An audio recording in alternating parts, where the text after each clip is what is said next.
Et donc, nous allons passer à la 19e délibération, subvention culturelle et urbaine année 2014. La parole est à Monsieur Bonin.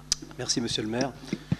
Bien, donc, vu l'avis favorable de la commission culture du 22 mai 2014, vu l'avis favorable avec une abstention pour le comité des fêtes de la commission des finances du 27 mai 2014, ayant entendu l'exposé de son rapporteur, le conseil municipal, après en avoir délibéré, accorde les subventions suivantes pour l'année 2014. Alors, vous avez bien sûr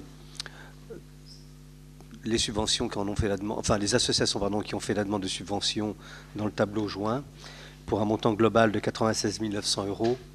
On peut retenir principalement, donc on va dire dans les grosses subventions accordées, la convention pour les halles, donc pour les commerçants des halles, 3 000 €. Le comité de la foire exposition, donc pour la foire encore de l'année 2014, 16 000 €. C'est l'attribution que l'on verse tous les ans pour tout ce qui est animation et puis tout ce qui est attrait donc, autour de la foire exposition. Le comité des fêtes de la ville de Luçon, donc 18 500 €. Alors on vote traditionnellement 16 000 € également tous les ans, donc on reproduit donc cette subvention de 16 000 €. On y a ajouté 2 500 € pour donc... il y a deux manifestations qui ont été faites au profit du motoclub récemment là, dans le cadre de la prévention routière. Et puis aussi pour bien sûr soutenir le comité des fêtes dans le fait qu'ils sont en train d'essayer par de multiples manifestations d'épurer, vous savez très bien, donc le déficit qu'il y avait eu il y a quelques années sur un certain festival. Cœur de ville, donc 4 800 € pour aider donc l'association des commerçants de centre-ville. Jazz Azote, donc vous voyez 5 500 €. Alors c'est une première qui a eu lieu cette année à Luçon. C'était le premier festival de jazz sur Luçon, donc on a souhaité soutenir cette association. Et puis la grosse somme suivante, donc c'est 18 500 €. Donc c'est la subvention accordée chaque année à la Société Philharmonique. Sur ces 18 500 €, la plupart donc de cette subvention sert à financer donc bien sûr le chef d'orchestre. Voilà, si vous avez des questions à poser. Questions ou remarques?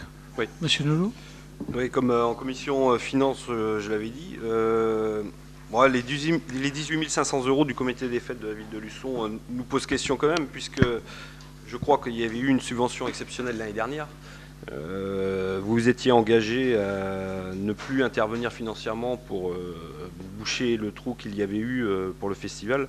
Bon, ça demande quand même encore réflexion. On le votera, mais bon, je trouve dommageable que le comité des fêtes ait fait un prêt pour assurer ce remboursement et que la ville ait gardé malgré tout la subvention exceptionnelle de l'année dernière pour le rembourser. Et puis juste concernant Jazz Azote, donc c'est ce qu'on disait, pour une nouvelle association, c'est une belle dotation et ce qui est dommageable, a priori, c'était un beau festival, mais il n'y a pas eu beaucoup de communication. Il faudrait le reprendre parce qu'à ce tarif-là, ça mériterait de la communication. Voilà.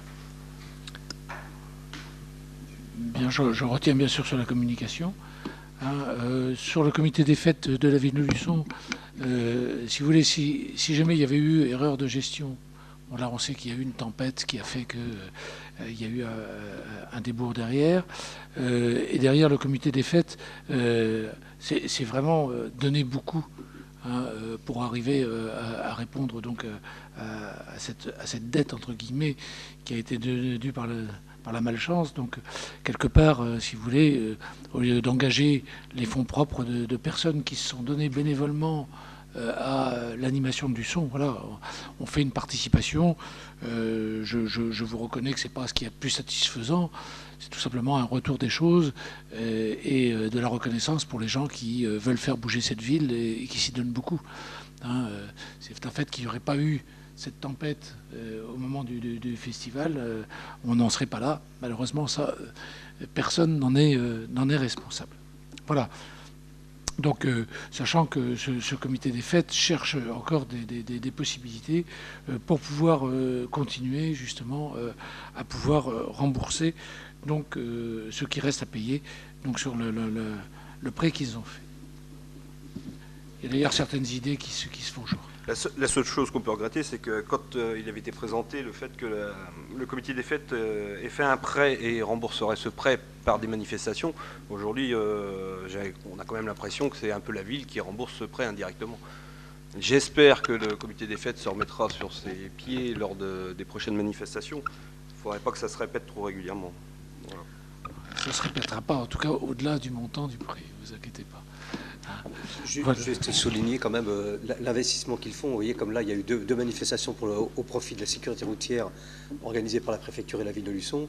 Bon, ben, ils viennent, ils essayent par tous les biais à faire des recettes pour justement rembourser leurs prêts. Voilà. Bon, si vous voulez, il y a des choses qui sont dans les tuyaux, mais c'est vrai qu'il faut les mettre en place, il y a des argents à aller chercher, il y a de... Voilà, donc c'est à suivre.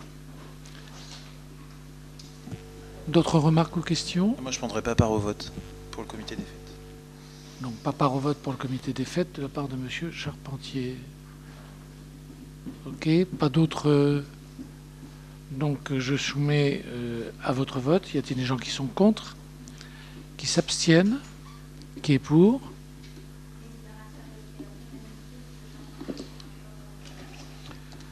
Donc, voilà, M. Charpentier pour... Le comité des fêtes ne prend pas part au vote. Et pour le reste, à l'unanimité. Donc je vous en remercie. Toujours M. Bonin qui va nous parler cette fois-ci des subventions patriotiques. Oui, bon, on retrouve principalement toujours les mêmes associations patriotiques. Bien heureusement, elles existent encore, même si elles sont vieillissantes. On peut en tout cas les remercier déjà pour leur investissement et leur participation aux cérémonies patriotiques. Donc vous avez devant vous... Donc cette association, avec des montants très faibles, ça va de 100 à 150 euros maximum. Bon, je ne vais pas vous les énumérer. Donc on a cette association pour un montant global de 850 euros. Voilà, si vous avez des questions à poser. Remarques ou questions? Je m'associe bien entendu à ce que vient de dire M. Bonin sur le remerciement qu'on peut faire d'abord pour les gens qui ont beaucoup œuvré pour notre liberté et qui, derrière, n'hésitent pas à venir pour animer des manifestations patriotiques. Voilà. Donc, je le soumets à votre vote. Y a-t-il des gens qui sont... Je ne prends pas part au vote. Oui, mais M. Bonin ne prend pas part au vote. Pour l'ensemble. Pour l'ensemble. Parce qu'il est membre de toutes les associations. Donc, y a-t-il des gens qui sont contre? Qui s'abstiennent? Qui est pour?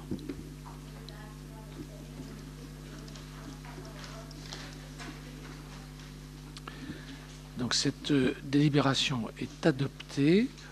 Subvention en faveur de la jeunesse et de la petite enfance, la parole est à M. Charpentier. Merci, Monsieur le maire. Vu le Code général des collectivités territoriales, vu les demandes des associations, sur l'avis favorable de la Commission de la jeunesse et de la petite enfance qui s'est réunie le 21 mai 2014, vu l'avis favorable de la Commission des finances du 27 mai 2014, ayant entendu l'exposé de son rapporteur, le Conseil municipal, après avoir délibéré, accorde des subventions suivantes pour l'année 2014. Donc 4 associations, pour un montant de 100 900 euros, dont 100 000 pour le campus, dont 100 000 pour le campus. Dit que les crédits sont inscrits au budget primitif. Voilà, alors rien de nouveau. Des remarques, des questions, Monsieur Nolot? Bon, toujours la même remarque sur le montant assez lourd pour le campus. Bon, on ne va pas parler de municipalisation, mais le fait de donner 100 000 euros annuellement sur ce foyer pose question quand même. On avait dit que peut-être avec ce montant-là, on arriverait peut-être quand même à avoir un bâtiment municipal et que ce ne serait peut-être plus un privé qui indirectement récupérerait des subventions publiques. On n'a jamais, a priori, jamais demandé à voir les comptes comme ils sont dits dans la Convention. On serait intéressé pour connaître les comptes. Alors vous avez les comptes, hein. Il y a l'Assemblée générale. Dans la Convention, je peux avoir les comptes. Oui. On l'a signé. Si, mais les comptes sont à votre disposition, comme tous les comptes. Ils sont donnés, donc... C'est juste pour savoir, par exemple, le montant du loyer. On verse moins de 50% hein, du montant du budget ils ont des fonds propres et des recettes propres donc, qui sont relativement élevées. Si vous voulez 100 000 euros pour une bonne partie de la politique jeunesse de la ville, imaginez si jamais on devait le faire donc, en régie, ne serait-ce que les salaires pour pouvoir accéder à un tel service dépasserait largement les 100 000 euros. Je vous rappelle qu'un salaire pour la ville représente entre 35 et 40 000 euros selon bien sûr les niveaux. Donc vous voyez, 100 000 euros, on serait à 2 temps plein et demi. Quand vous voyez le travail qui est fait par le campus, les 100 000 euros me semblent tout à fait justifiés. Alors, quand vous parlez, entre guillemets, parce que j'ai cru entendre, pratiquement de détournement d'argent public sur un loyer, non, il y a une prestation qui est une prestation réelle de la location d'un bâtiment à une association, qui rentre bien sûr dans ses comptes, mais c'est pas, si vous voulez, les 100 000 euros de la ville vont couvrir, même si on n'affecte pas les recettes, vont couvrir que partiellement les salaires. Et non pas exclusivement donc, le montant des loyers. C'est l'association qui paye les loyers, c'est pas la ville. On est bien d'accord. Je vous laisse les termes. J'ai jamais dit ça. J'ai dit que non, le ça fait laissait de... supposer. J'ai dit... Bon. Ça laissait supposer. Non, je disais que le fait de donner 100 000 euros aurait peut-être permis à la ville de construire un bâtiment ou d'avoir mais c'est de l'investissement, c'est pas du fonctionnement. Justement, on donne 100 000 euros tous les ans. Non, mais on donne 100 000 euros sur du fonctionnement. Ben, sur un fonctionnement, pas sur de l'investissement. D'accord. Non, mais donc vous m'avez compris. Je veux dire que si jamais on devait rendre le service de la prestation, ne serait-ce qu'en salaire, on serait bien. Et derrière, il faudrait rajouter en plus un investissement qui permettrait d'avoir un autre bâtiment. C'est du fonctionnement. C'est pas une subvention d'investissement, c'est une subvention de fonctionnement. Mais moi, le montant me pose toujours question, donc on demandera à voir les comptes. Oui, bien sûr, il n'y a aucun problème, ils sont à votre disposition. À voir les comptes, il n'y a pas de bien sûr, c'est à votre disposition, il suffit de les demander. Très bien. Il suffit de les demander. Je ne prendrai pas part au vote pour le campus. Pour moi aussi. Ah oui, juste une question. Dans la convention... Ah oui. Non, c'est après la convention. Ce sera après. Donc, M. Charpentier et Mme Simonet ne prenant pas part au vote, je soumets aux autres le montant des subventions. Y a-t-il des gens qui sont contre, qui s'abstiennent, qui est pour?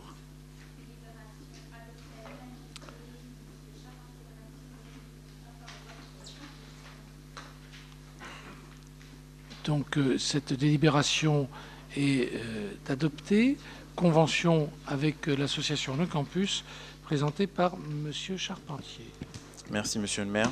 Vu le Code général des collectivités territoriales, vu la loi du 12 avril 2000 en son article 10 relative à la conclusion d'une convention avec l'organisme de droit privé, vu le décret 2001-495 fixant ce montant à 23 000 euros, vu la délibération en date du 10 juin 2014 octroyant une subvention pour un montant total de 100 000 euros à l'association Le Campus, vu la présente convention que vous trouverez en annexe 11 définissant les modalités du soutien à l'association Le Campus, vu l'avis favorable de la commission jeunesse de la petite enfance du 21 mai 2014, vu l'avis favorable de la commission des finances du 27 mai 2014, ayant entendu l'exposé de son rapporteur, le conseil municipal, après en avoir délibéré, approuve les termes de la convention avec l'association Le Campus et autorise monsieur le maire ou monsieur Charpentier, adjoint au maire, à signer la convention.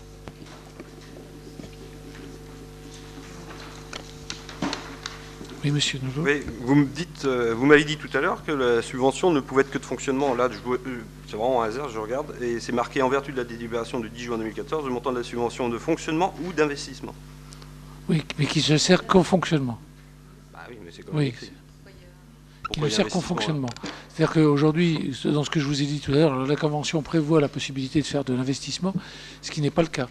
C'est-à-dire qu'il y a des années où, par exemple, on a abondé sur l'achat de matériel informatique. Souvenez-vous, c'est parce que ça permet le campus remplacer le cybercentre quand il était fermé, etc. Donc on avait participé à l'investissement, ce qui n'est pas le cas cette année. C'est-à-dire que là, on est purement sur du fonctionnement. On pourrait le retirer si vous voulez, mais c'est tout simplement un copier-coller et ce qu'on met dans toutes les conventions. Oui, puis juste, a priori, le président a changé. Non? Oui, d'ailleurs, Donc la convention n'est pas bonne, je suppose. Ou à moins que ça soit pas. Si, c'est acté de toute façon. oui, c'est le président qui est le nouveau président qui va. Oui, non, c'est que dans la convention, c'est lancé. Oui, non, mais celle que vous avez là, Oui.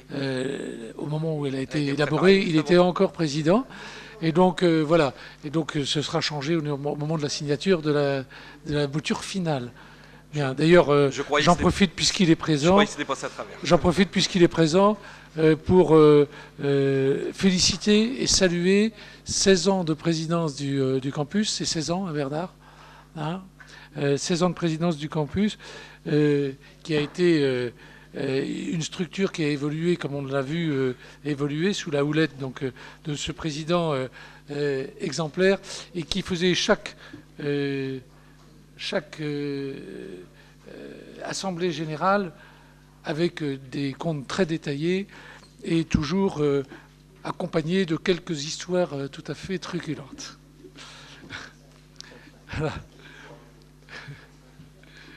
Donc, si il n'y a pas d'autres questions, donc je le soumets à votre vote. Y a-t-il des gens qui sont contre, qui s'abstiennent, qui est pour?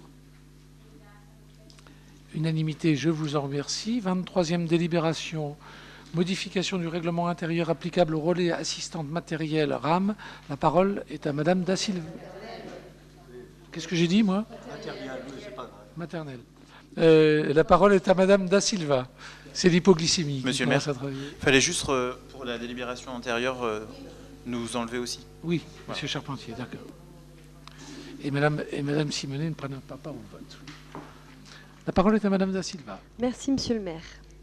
Vu le Code général des collectivités territoriales, le relais assistante maternelle est un lieu de rencontre et d'échange pour les assistantes maternelles, les enfants et les parents.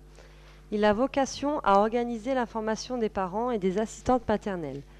Son activité permet de susciter et de promouvoir la formation des assistantes maternelles et d'améliorer la qualité du service proposé aux familles. Le relais assistante maternelle n'est ni un lieu d'accueil d'enfants, ni un employeur d'assistantes maternelles. La ville de Luçon a créé un relais assistante maternelle le 1er août 2011. Vu la délibération du 17 janvier 2012 portant adoption d'un règlement intérieur, considérant l'actualisation du règlement portant sur l'accueil au relais assistante maternelle des assistantes maternelles qui résident sur une commune en dehors de Luçon et qui ont en garde au moins un enfant dont le ou les parents résident à Luçon, vu l'avis favorable de la Commission de la jeunesse et de la petite enfance du 21 mai 2014, ayant entendu l'exposé de son rapporteur, le conseil municipal, après en avoir délibéré, approuve les termes du règlement intérieur actualisé du relais assistante maternelle RAM, autorise Monsieur le maire ou moi-même, conseillère municipale déléguée, à le signer. Annexe 12, le règlement intérieur. Voilà, c'est donc... on s'est rendu compte qu'il y avait des assistantes maternelles qui étaient extérieures à Luçon, mais qui gardaient des enfants luçonnais. Il est logique qu'ils aient la même possibilité donc, d'information et de découverte que les autres. Des remarques ou des questions? Donc je le soumets à votre vote. Y a-t-il des gens qui sont contre, qui s'abstiennent, qui est pour? À l'unanimité. Nous allons terminer, puisqu'on ne peut pas passer à côté, une délibération sur le personnel qui va être traitée par la voix suave de Madame Simonet, création d'emplois saisonniers. La parole est à Madame Simonet. Merci, Monsieur le maire.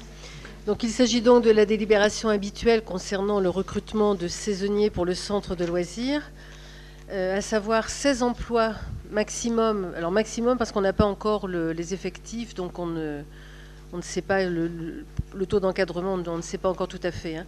Donc ce sera 16 emplois maximum pour le mois de juillet et 14 emplois pour le mois d'août.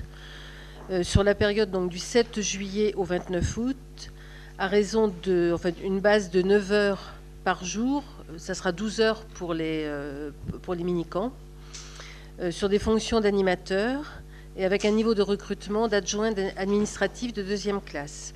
Donc dans le tableau en dessous, vous avez l'indemnité forfaitaire journalière qui est détaillée.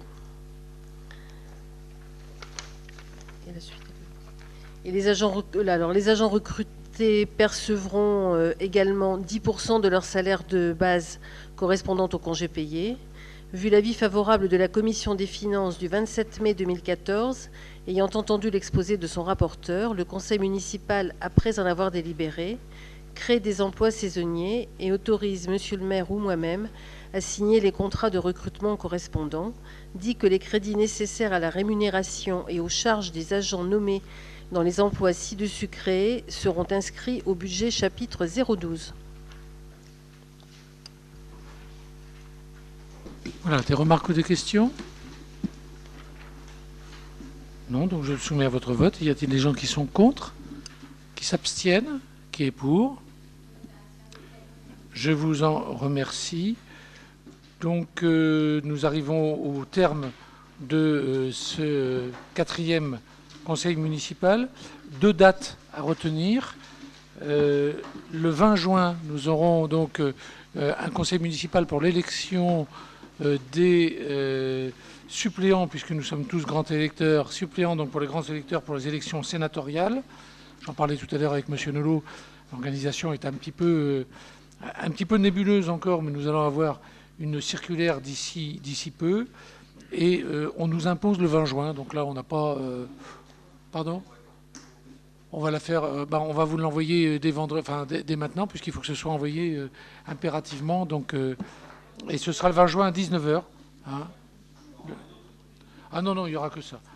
Et la prochaine, par contre, le prochain conseil municipal avec d'autres points à l'ordre du jour sera le 8 juillet à 19h.